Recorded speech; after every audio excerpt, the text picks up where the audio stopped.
ভিড় টানছে কে? নেই ভুল, একাই রাহুল।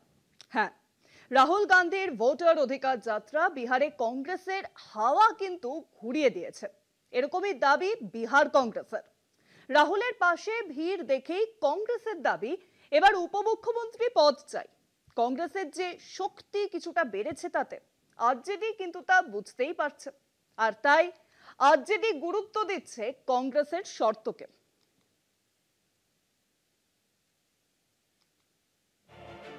আর কিছুদিনের মধ্যেই বিহারে ভোট ঘোষণা হয়ে যেতে পারে, সেটা ধরেই শেষ পর্যায়ে সলতে পাকানোর কাজ শুরু করে দিয়েছে বিরোধী মহাগঠবন্ধন। বিহারে 2020 বিধানসভা নির্বাচনে 70টি আসনে লড়ে মাত্র 20টির মতো আসন জিতেছিল কংগ্রেস। সেই ফলাফলকে সামনে এনে কংগ্রেসের জোট সঙ্গীরা প্রশ্ন তুলেছে, এবারও কংগ্রেসকে এত বেশি আসন ছাড়া হবে কি? কংগ্রেস তখনও পর্যন্ত বাস্তব মেনেই চুপ ছিল, কিন্তু রাহুল গান্ধীর ভোটার অধিকার যাত্রার পরে এখন বিহারের হাওয়া অনেকটাই কংগ্রেসের পালে বলে মনে করা হচ্ছে। এই পরিস্থিতিতে কটি আসনে লড়ার দাবি জানাবে কংগ্রেস, এই নিয়ে নতুন প্রশ্ন উঠেছে বিহার জুড়ে। কংগ্রেসে এখন ঘুরে দাঁড়িয়ে জোরালো দাবি তুলেছে। সূত্রের খবর, এবার অনেক অঙ্ক কষে আসন চাইছে কংগ্রেস। গত নির্বাচনে বাজেভাবে হারা আসনগুলিতে আর লড়তে চায় না হাত শিবির। কংগ্রেসের বক্তব্য, গতবারে লড়াই করা 45টি আসনই ছিল এনডিএর শক্ত ঘাঁটি, সব কটিতেই কংগ্রেসকে হারতে হয়েছে। এবার আর তার পুনরাবৃত্তি করতে চান না।